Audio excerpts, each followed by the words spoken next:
Good morning, everybody, and welcome to Digital Media Sync. I am Julia Googe, and I am at Known Co-working, 139 Church Street. So why do I keep saying that? 139 Orange Street. I always want to say church. Anywho, we have a bit of a different setup today, so it's going to be a little bit daunting. I am in the attic of Known, and I am working out of the kind of broadcast studio, so I have a different setup. Today we're going to be talking about Twitter and if it's still a good idea for business. So about 10 years ago, and I think I had mentioned this to Rebecca, I had come across an article that talked about Twitter being a good idea for business, how it can be used for business. So I'm going to pull that up and kind of figure out where we are with that now. And at the time, there are a lot of different components, and some of those things are still so, and some of them not so much. All right, also, if anybody is here, just let me know if you can hear me, because usually I can hear everything that's going on, and at this moment, I feel like I cannot. So just put a comment in the comment section and let me know if you can hear me. And there are 3 of you here that I know of. Okay. Cool. So while we're doing that and people are getting settled in, I want to talk a little bit about what we are. So Known is a co-working space, again, at 139 Orange Street, 2 floors plus a spot called the attic. I'm actually in the attic right now, and I'm doing my broadcasting here. There are 3 Known live programs, right? So there's my program that you're watching right now, and Digital Media Sync is your window into the digital communications world. And then there's the Connection Corner, and the Connection Corner is for entrepreneurs, artists, dreamers, and change makers looking to learn, connect, and grow. And then we also have Pivot Talk, where businesses share and learn as they evolve. So we also keep all of these programs, these live streams, archived on the website at nhvknown.com, and it's /Known Live, or you can go to each one, the Connection Corner, Digital Media Sync, and Pivot Talk. All right, so onward we go. Cool. All right, thank you, Lance. You can hear me. That's good, because I couldn't hear myself. So I just kind of like rolled in here, so I'm going to pop this article. Again, this article was from 10 years ago, and it talked about what to do, why Twitter is a good idea for business. So the first question is, does anybody else use Twitter for business? I know I use Twitter for my clients, whether they're businesses or nonprofits. I use Twitter for advertising, and I actually talk about Twitter for advertising in a previous Digital Media Sync. So you might want to take a look at that. And what I'll do is I will post that up. So I'm going to do that actually right now. So Twitter has actually done a lot of things to kind of make it look like Facebook seems to be the standard, Facebook and Instagram. So Facebook has Facebook and Instagram have something called Stories. So people have been using Stories quite a bit to help kind of enhance their message. So it's interesting because now Twitter has something that they call, I think they call it Reels now.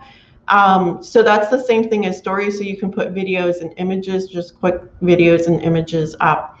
But the Twitter newsfeed and the Twitter kind of arena is very different because it still sticks to the about 120 character, 180 character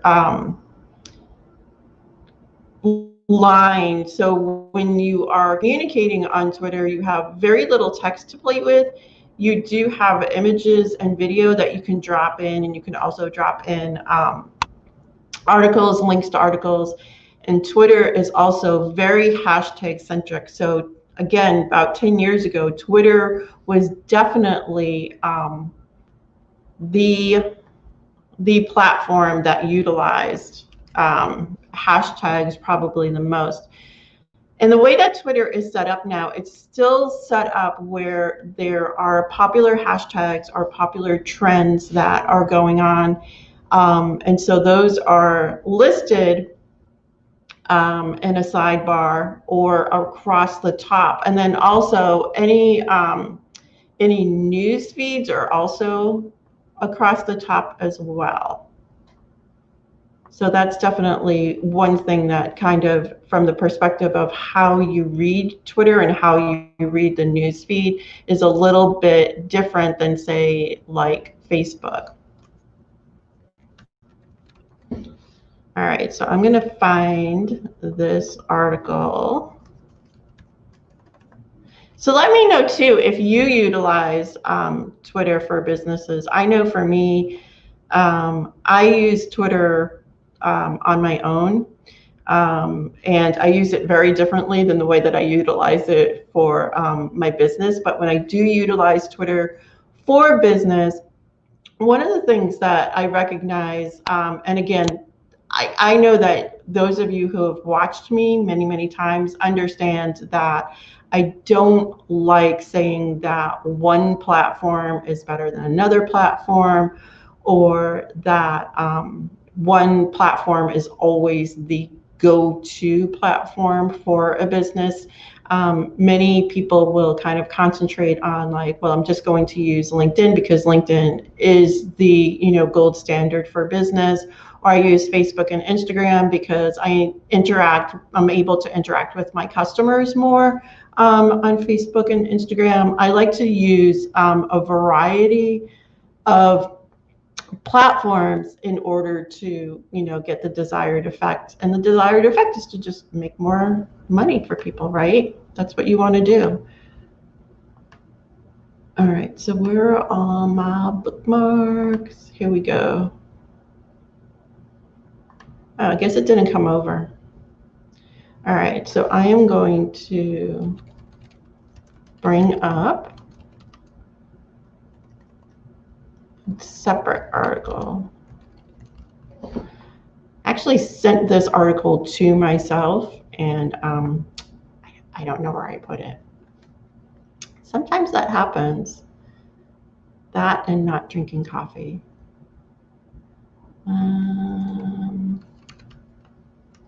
There we go. Okay, so some things that we think about as far as utilizing Twitter for business. I started doing this in the very beginning. Hey, good morning, Rebecca. I was talking about the article that I had said came up 10 years ago. And Twitter was actually one of the very first places after Facebook that I did a lot of my own business and my own networking. And Rebecca will remember that there was something that came up pretty organically, and it was called a break tweet. Was it break tweet? So it was hashtag break tweet. So we would actually in the mornings network on Twitter, and then one morning a month, good morning, Randy, one morning a month, we would actually pick a breakfast spot, and all of us would meet together. And that's where I met a lot of people that I still am at least friends with today, and I definitely work with. And so I know that Rebecca was one of those people. Tweet Up, that's what it was. Thank you for reminding me. Okay, so it was a Tweet Up was the meetup, and break tweet was how we all gathered online. So as you can tell, we utilized a hashtag in order for the local businesses and it was basically, it was marketing, a lot of different businesses, and we would network utilizing Twitter to do so. And we've been doing that for a really long time. And I think that what happened, I didn't jump back into it, but this is something that has been kind of like, it died down a little bit, and then it was like brought back up as well in the past couple of years, right? Rebecca, you can let me know if I'm right or wrong about that.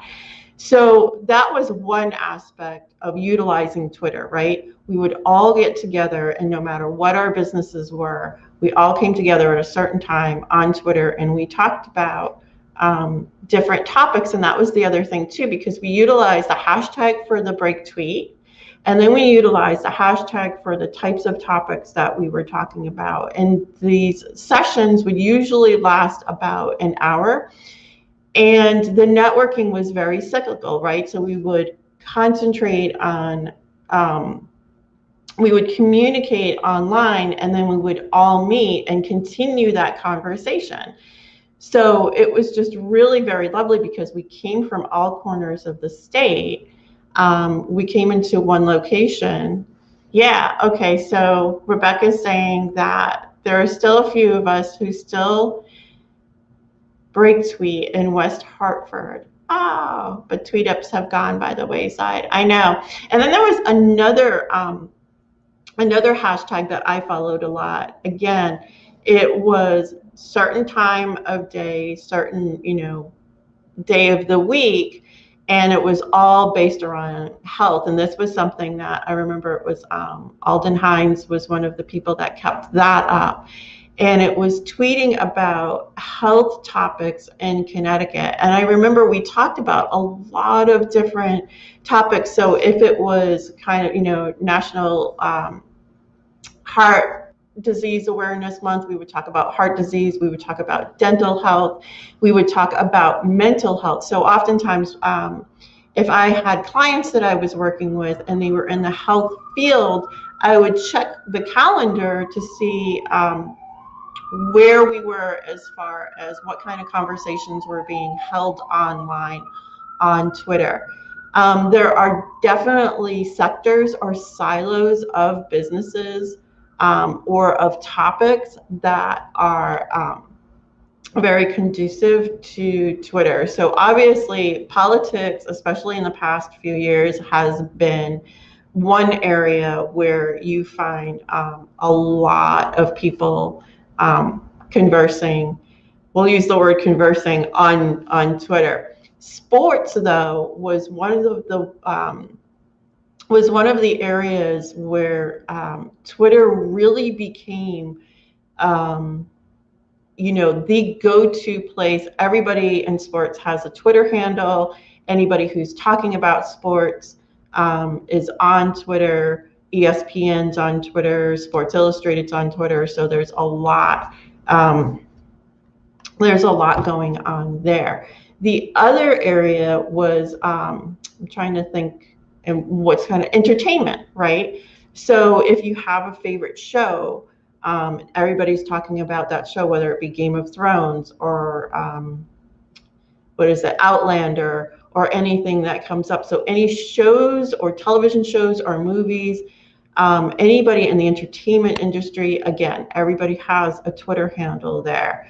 So being in those conversations, it was very, very large. But there's also areas that are kind of more local and kind of more accessible as well.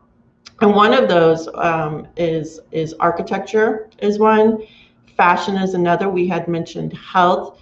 So going to Twitter and kind of thinking about how people have these conversations and where those are, and following hashtags and bringing about hashtags. And I remember one of the biggest questions over the years is, how do you find these topics and how do you find these hashtags? So one of the, I'm going to bring this up.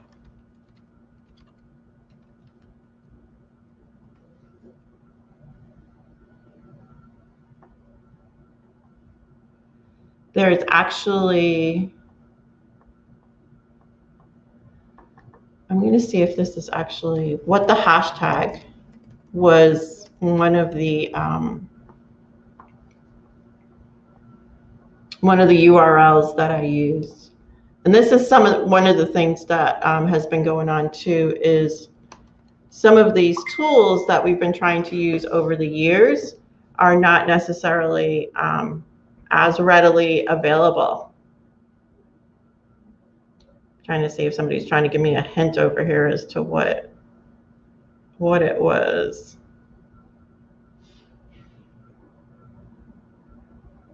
Okay, so what the hashtag was one, Twillo is another one. So there used to be a Twillo directory, and now that's kind of opened up as well. So I'm going to bring up some of these hashtag directories that are available and take a look at them. So one of the things that I had mentioned earlier, I think when possibly not as many people were online, is advertising on Twitter is also a very valuable resource. I've used and I am still using Twitter for advertising for several of my clients.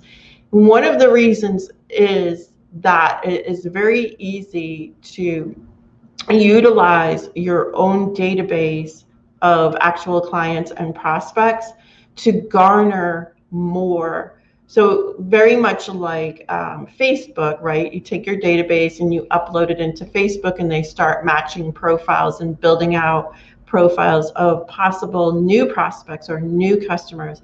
And Twitter does the same thing. For a period of time, Twitter was working with two actual larger databases. So you could kind of pull in from different aspects, different demographics and psychographics. They don't have that available anymore, but you can still kind of pull in information, again, demographics. So, you know, if adults, you know, parents with teen children, parents with toddlers, different kind of business demographics as well. All right, so here's a couple of different, I'm going to pull up two different hashtag directories.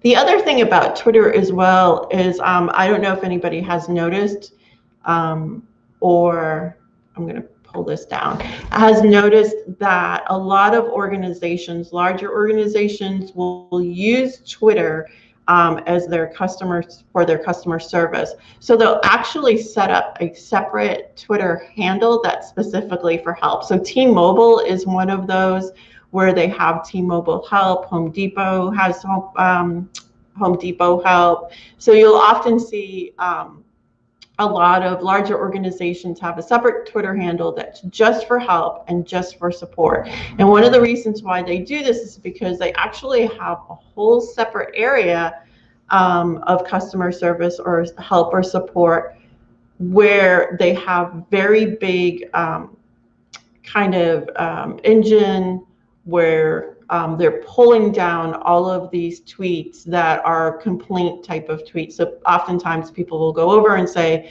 my phone doesn't work, my network is down, or if it's like Comcast or that sort of thing, they'll go to Twitter, and even if they don't find the help or support right away, if they put the Twitter handle at, you know, at T-Mobile, at Enterprise Rent-A-Car, whatever that is, there's actually a platform that pulls all of this information in and actually listens to what's going on, and then gets directed to help or support. This is something that even as a small organization you can do. So many of the platforms, the scheduling platforms, will be available. Good morning. Many of these platforms will be available for, for your own use. So if you have like a Hootsuite and you're thinking about listening in, if you have Sprout Social, you can listen to what competitors are doing, and you can listen to what if anybody has anything to say, whether it's good or bad. So those are two platforms that can be used. There's other listening platforms as well. So I'm going to go into share screen.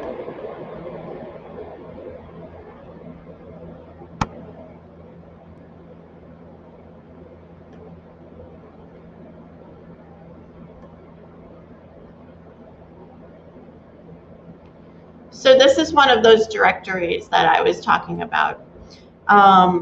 This is called TWUBS. This is a hashtag directory.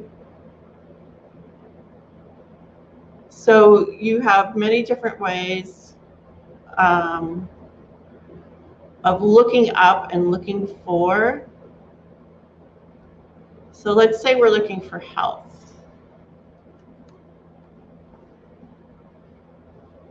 So all the hashtags for health. So we have 100 healthy days. What does that look like? Let's look for mental health. Oops. Let's spell mental health correctly.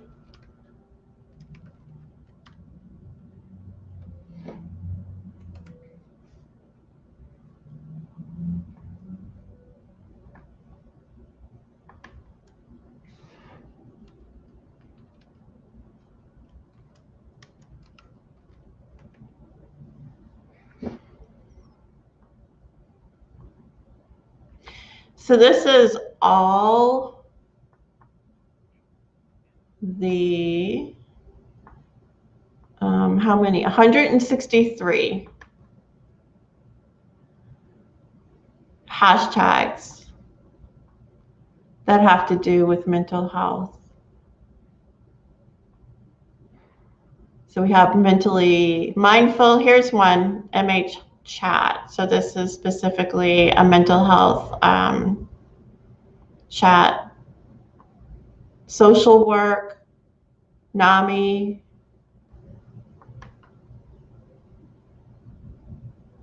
So it looks like they are doing a walk. So this is NAMI Dallas. So NAMI Dallas is a mental health organization providing free education courses and support groups to individuals and families affected by mental illness, right? So we could just go on and on all day. So let's see what else we have available. Let's see what we have for marketing. We have a lot of marketers here.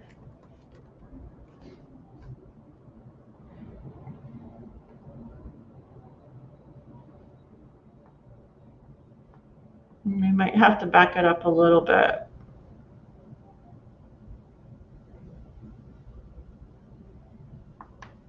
The other thing that you can do too, if you have an event, you can register your hashtag for that event. So for example, if I were to have a podcast summit, I just want marketing.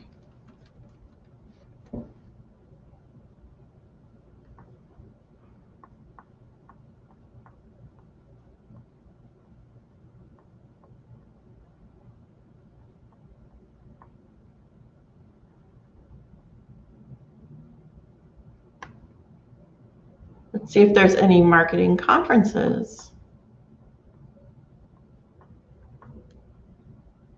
So let's look at marketing conferences. So we can do this with basically any topic, right? I don't know why it said what is a hashtag. I totally know what a hashtag is. Does everybody know what a hashtag is now? I think so. That was definitely a question earlier. Whenever I was doing any of these social media things, oftentimes people would start with what is a hashtag actually? And then I would explain what that is. And I often called it a beacon to any types of conversations that were going on. So here are some popular conference and trade show hashtags. And then they'll have conferences and trade show hashtags that may be happening soon. So that's something to take a look at.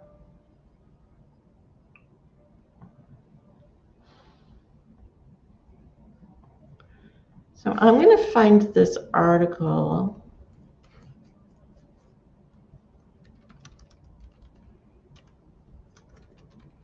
Twitter for small business. So I want to see what everybody else thinks about utilizing Twitter for business. I know oftentimes, people may only have bandwidth for a couple of different platforms, or even if they have, somebody doing their work. Here we go, Sprout Social. Sprout Social is my favorite go-to. So I'm gonna play with this one for a while. So I'm gonna switch over to a new screen.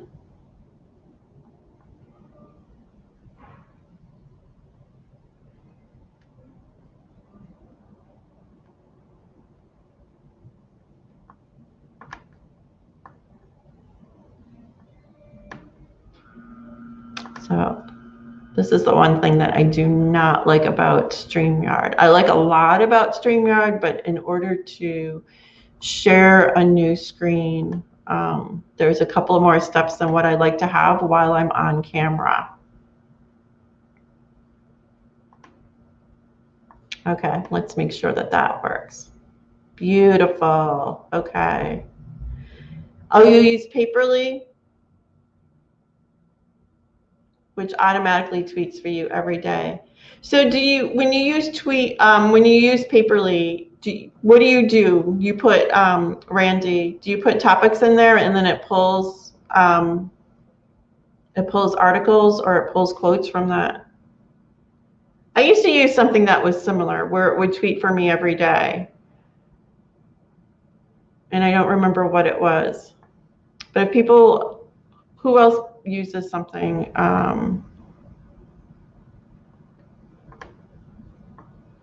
There was something else that I think it was Flipboard. Flipboard might have been one that I used. It was basically a news feed, and then you could put topics into it. All right, so this is saying, is Twitter useful for small business? And the answer is it depends on your industry, right? So we talked about that before, right? There's several industries that that Twitter is very helpful for and totally conducive, right? And then there's others where it's like, maybe it's kind of like, a ghost town. So it depends on your industry, your audience, your available resources. So Twitter's own study explored their audience's behavior and how it impacts brands. And it found that Twitter users, compared to the general online population, were more likely to discover new things, more open-minded, and they liked being the first to try new things. So I'm going to put this particular article in the comment section, and then when I post this up, it pulls down news from topics and also from all your contacts. Okay, yeah, I remember using something very similar as well, and then I stopped using it, and I don't know why. But thanks for the reminder, because I think that that's definitely something that I may want to use for a couple of different clients that I have. Okay, so back to the article. So basically what they're saying about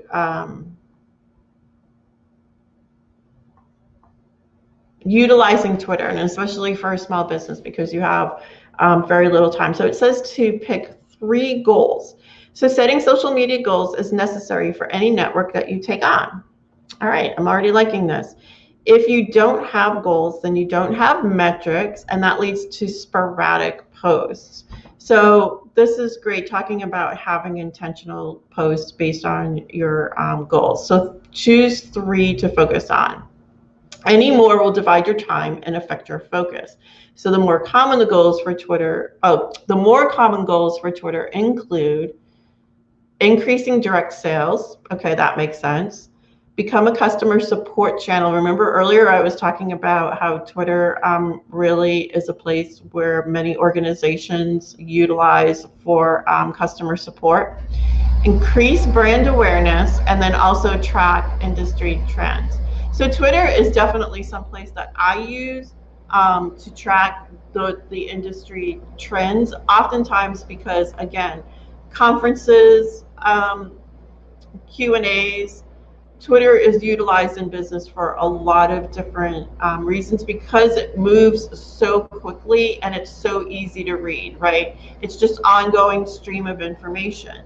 And if you utilize a tool like a Hootsuite, like a Sprout Social, or any other platform where you can watch different social media platforms, you can put the hashtag or the topic in, and you can just continuously read on that particular hashtag or on that topic. So that, again, that's something that I do quite a bit of myself. So once you have these goals in mind, write them down and determine your metrics, such as mentions or link clicks. Link clicks is a really good one because even if it doesn't result in a sale immediately, you want to see how these trends are moving along and if this is, again, a good tool for you. These metrics will come in handy later when you're taking a look at your analytics report.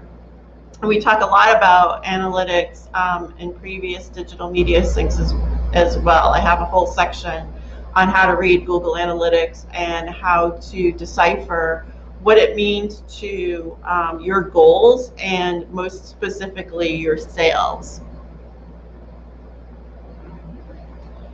All right, so use social monitoring to find customers. So social monitoring, this is actually something that I haven't talked about a lot, right? So I'm always talking about communicating and networking and having conversations and having relationships. So social monitoring is tracking what people are saying about you or someone else, your competitors,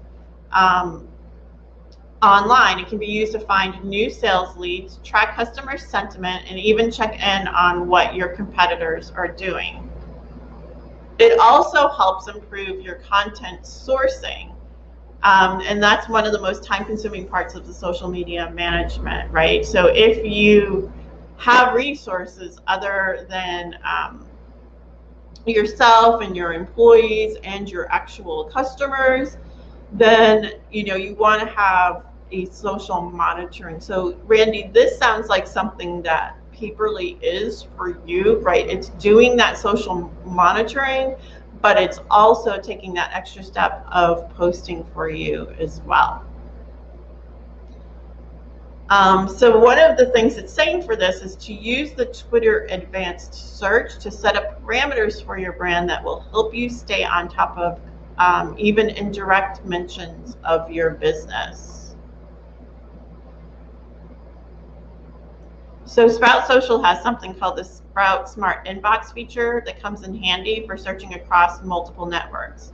So you enter the brand keywords and common search terms associated with your brand, and the messages will display right along with any mentions.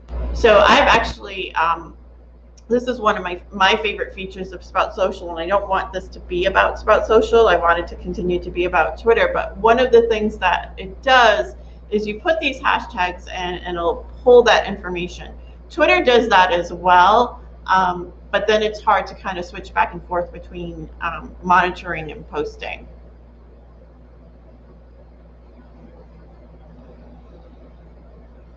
One of the other things it's saying is take advantage of native Twitter media. So that means Twitter favors media that is uploaded to its own platform over sharing from another platform. If you have a photo that you want to share, it's saying that it's better to upload it than to post a link.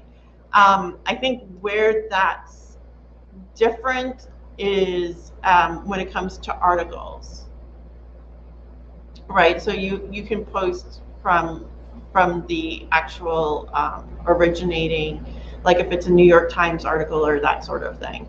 So Twitter photos and videos receive a larger preview treatment, while photo links have a smaller one. A native video may be automatically playing for a user, while a YouTube link still requires somebody to click through.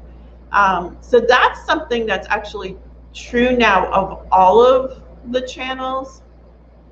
I've been finding that with Facebook, and when I tried to take something over from Twitter and bring it into Facebook, it will link me back over to Twitter, and vice versa. So that's something to think about. And one of the things that has definitely changed over the past couple of years when you're talking about posting on Twitter, oftentimes posts on Twitter were very text-based and very hashtag-based. So if you had hashtags and text, you were good to go. But now, both the way that the algorithm is and the way that the eye travel, Twitter is saying that you should have eye-catching photo or video when you're posting, so that when people are scrolling down the timeline, they'll actually see that. So in this case, it's utilizing a couple of different examples. So this particular coffee brand, Madcap Coffee, it has an image that is, that is very cool to see. And then again, actually, I think this would be a good example as well. I think it's not an example. This is actually showing that marketers are planning to spend more on video ads because they work. So video tweets are 6 times more likely to be retweeted. And this is what this is saying over here. So I guess Facebook is number 1 in spending, and then YouTube is number 2 in spending, and then Twitter's number 3. But Twitter really works very hard when you're talking about advertising. I've been doing advertising on Twitter, and I have rarely had to spend over 50 cents per click on Twitter.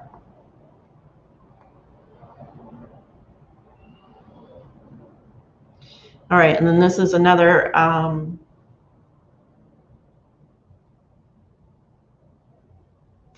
chart that's showing, regardless of length and feed, video takeovers effectively communicate information and create buzz. So one study examined Twitter and video lengths and placements, and it found that regardless of the length and feed, video ads were effective in communicating a brand's message, being informative, and creating a buzz.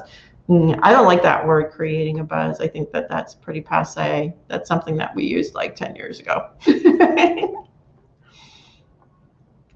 All right, reuse and repurpose your content. So as mentioned before, sourcing content takes time. Make it easier on yourself by repurposing your existing brand content. And this is something that I say all the time, right? So when we build out, what does content look like? I've talked about this before. When we did the marketing mindset, when we talked about it, and then when I talked about implementation, and I would always say, and still do, pick 3 to 5 things that you want to say about your brand, right? That's something that's very simple. It should be top of mind. It's part of your elevator pitch, right? What do you want to say about your brand? Expand upon that, expound upon that, use different terminology, figure out what your brand language is, find out what your graphics are going to look like as well, and then take that and repurpose it, right? So switch things up a little bit. You want to remind people what your brand is about.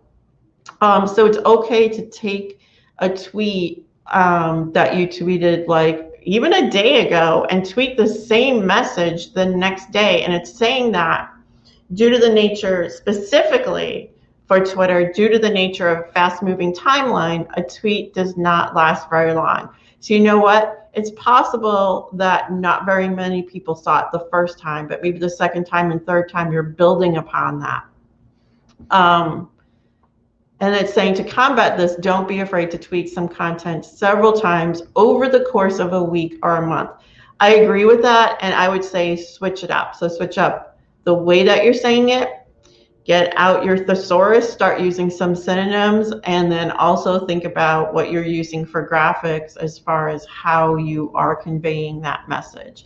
So if I'm talking about Digital Media Sync, for example, and what the core value of Digital Media Sync is, there's 3 or 4 different ways that I can convey that. And then there's 10 ways that I can expound upon that, or 20 ways that I can expound upon that. So that's definitely an exercise that you can kind of do. Take 20 minutes out of a day 1 week and just think about what your messaging is.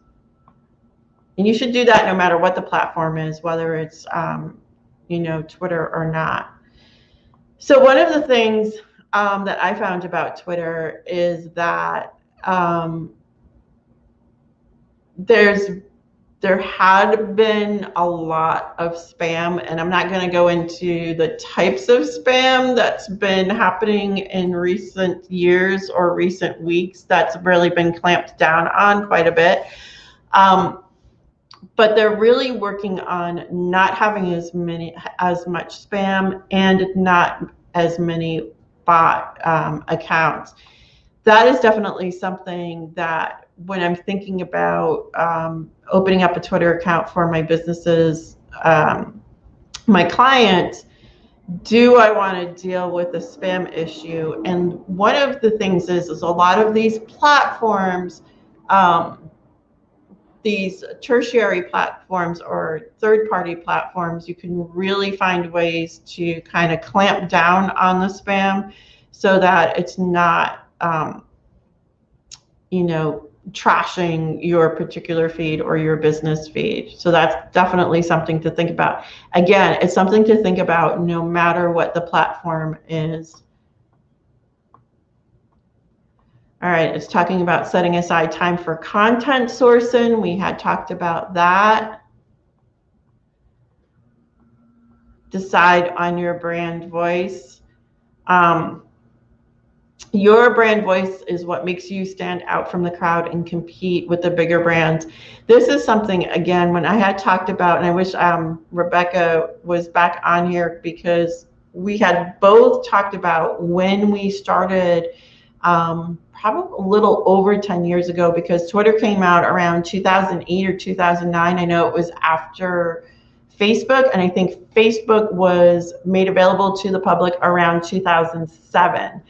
So at that time, for me, one of the big things as a marketer, as a practitioner, a brand practitioner, that I thought about was, wow, all these small brands, all these mom and pop shops, all of these businesses that I really love in my area, they really have an opportunity to compete now, because when you're talking online and you have these platforms that are basically free, and it was a pretty even playing field relatively. There were definitely times when larger brands had access, so to speak, to an algorithm or new tools or that sort of thing. But if you kept up with the platforms, which I made my job to do for my clients,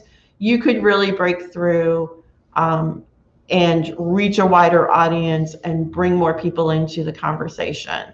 So this is saying that for a small business, your brand voice is what makes you stand out from the crowd and compete with bigger brands. One of the things that helps you compete is if you are sure of and communicate who you are. Again, this is any platform. It's hilarious how I start with talking about one particular platform and kind of the ins and outs of the platform. And it always comes back to a conversation about what the brand is, how you communicate the brand, what the marketing principles are. So if you just take your marketing principles and you apply it to each of these platforms, and you're on these platforms because you're trying to reach your audience, then the platform is going to work for you, and having constancy and consistency as well. So, okay, so that's what the next sentence says, is this strategy only takes commitment, right? So everything that I just said was, yeah, you need to be consistent. You don't need to tweet often, you just need to stay consistent. I think you need to do both. You need to tweet often and stay consistent. Twitter is probably one of the platforms where you have to tweet the most, or you have to post the most. Instagram is also one of those. When I'm posting on Instagram, I'd rather post 3 to 4 times a day to get that brand saturation. Oftentimes I only get to post maybe once a day or a couple of times a day. Yeah, sometimes I don't even follow my own rules, and I know that I should. I understand that. Twitter's the same way, right? You want to tweet, or you want to have tweets set up and scheduled for more than once a day, because again, it moves really, really fast. That timeline moves fast. Instagram moves fast because people are scrolling through images and video. Twitter moves fast because people are, again, they're moving through very short clips of communication, whether it be straight text or video or images. So that's definitely something to think about. Okay, so Berkeley Bowl is a supermarket that is known for its smart, snarky, and funny tweets. So you wouldn't think a supermarket would have a brand voice, but theirs handle it well. So you see a lot of that. And if you're looking at like marketing magazines, are watching video on news about marketing, and they're talking about what the voice is, and oftentimes that humor or that snark, and sometimes it's, you know, a different aspect of a personality as well. So if you're going to go for humor and snark, make sure that you're ready for it. That's a very bold approach. Match your profile page to your goals. So this may sound like a generic Twitter tip, but it's especially important for small businesses. Make sure people know who you are, what you're selling, and how to buy it. You can put your shop link into your bio or pin it to the top of your profile page. So does everybody know that that's available both on Twitter and on Facebook? You can take a post that is very specific to your brand, very specific to your constant message of your brand, and you can pin it. So there's usually what the formula is there's 3 dots off to the side. You hit where the 3 dots are. It says to pin that particular tweet. On Facebook, it's basically to pin the particular post, and you can pin and unpin. So if you leave a brand's message up for a period of time, you can take that down, and you can put a specific promotion up or a specific message.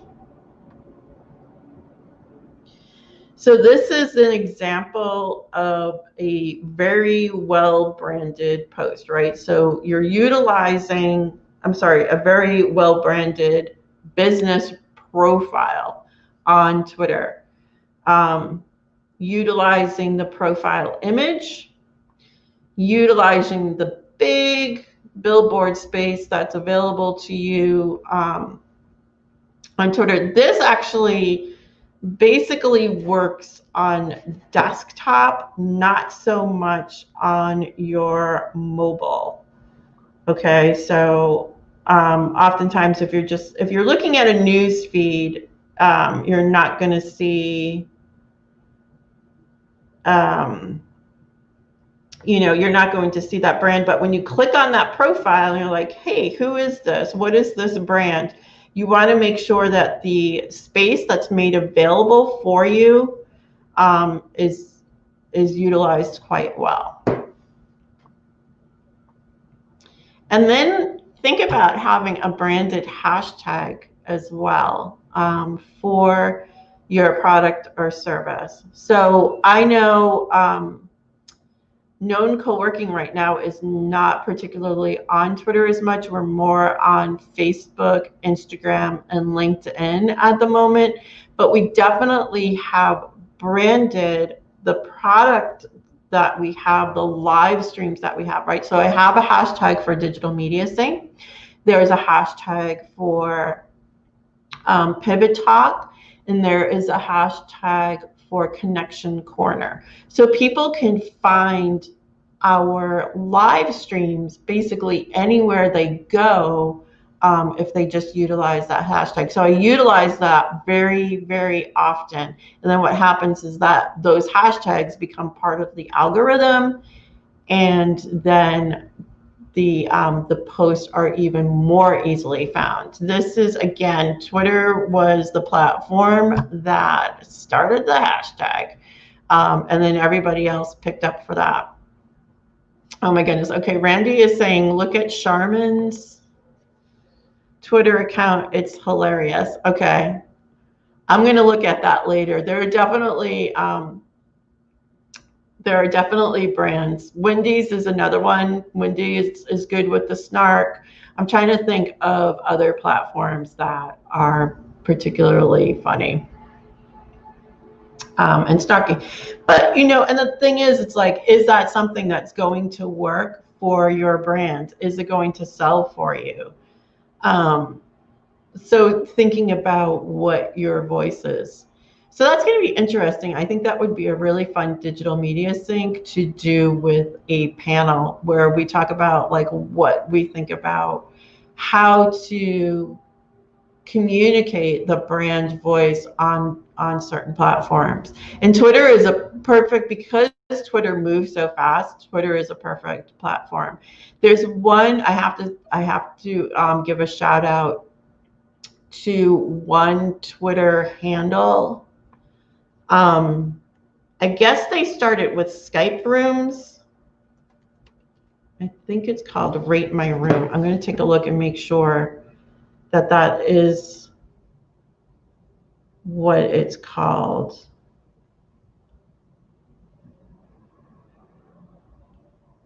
So basically, I guess I should be talking while I'm looking at the same time. Having dead air is not like the best thing for the brand, eh? So I think it's called Rate My Room. And so basically, it's been hilarious because people have been, it's called Room Rater. Okay, so it's called Room Rater.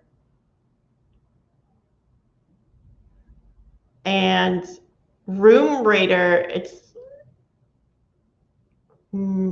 okay. Now I'm reading it, and it's freaking hilarious.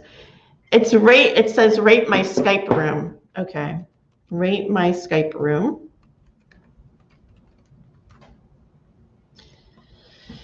But as you know, news organizations, the journalists, or the news people, I guess, yeah, or whomever, have been doing interviews. People who are interviewed from their homes. So celebrities, politicians, whoever it is, this particular Twitter handle rates their backgrounds. And it's hilarious. I've been reading it like for basically the whole several months that we've been doing our little isolation thing here. So that's a Twitter handle that's their brand. Their brand is to rate rooms. I don't know if they sell anything. However, I digress, but I wanted to just post that up there. All right, so there's a conclusion to this. Thank goodness, because we are at 9:30. Okay, this is a long one. This was longer than I expected. I'm like, yeah, we're going to be in and out here in 40 minutes, and that's just not the case. So small businesses are low on time and resources. The best way to combat this is to get what you want out of Twitter and to invest in software that improves your efficiency and takes on a few strategic improvements at a time. So remember, have 3 goals, right? Twitter moves fast, so it's okay to try out a few different strategies. Once you find one that works for you, stick with it until the next change that Twitter makes affects it. All right, so hopefully that was helpful as far as making a decision on whether to use Twitter or not. So I'm just going to, again, really quickly kind of go over the basic points, right? And it's the same basic points for any platform. I'm going to put myself up in the front here. So just like with any other platform, make sure that you know who your audience is. Make sure that you know who you are. Make sure that you have the resources, whether it be time, a person, a platform, so that you can post, and in this case, the posts are called tweets. You can tweet out enough times to make it effective for you. Don't be afraid to tweet the same message more than once. And I would say that for any of the platforms, but specifically for Twitter, because Twitter moves very, very fast. Make sure that you utilize visuals. So whether it is graphics or it is charts or infographics, make sure that you get the sizing correct too, because Twitter sizing is definitely very different than Facebook and Instagram and LinkedIn. So Facebook and Instagram, you can kind of get away with utilizing the same size. So if you're utilizing an 800 by 800 pixel square, you're good to go. If you're doing that in Twitter, you're going to find that some of the image gets cut off, which I have to say is not always a bad thing, because I noticed that if people are really interested in what is being presented on Twitter and they click on the image, that counts as clicking as a click. So it's showing that, like, what are they saying here in Twitter? Because if they didn't care, they would just scroll right past it. But they do care. They click on the image. But I would try to keep the image correct for Twitter. All of your platforms now, whether it's Sprout Social lets you know what the sizing is. Canva has the sizing set up. Buffer has something called Pablo. So size isn't a problem. Just find this correct size for a Twitter post. Think about Twitter advertising. Does that work for you? Both from the perspective of what you have for a budget. It's very, very low cost and it's very effective. And again, the fact that it has the ability to grab from different demographics, psychographics, company graphics, and I forgot what company, industry graphics. So those are the things to think about. Okay, so it's after 9:30. We all got to go to work. Thank you so much for being here. I will post this video up on nhvknown.com. I will post the documentation, so the Sprout Social article, the article from previously, some information about Twitter, where to find Twitter hashtags, conferences, and that sort of thing. And I will be posting on Known and Digital Media Sync what the next topic is going to be. And everybody have a great day.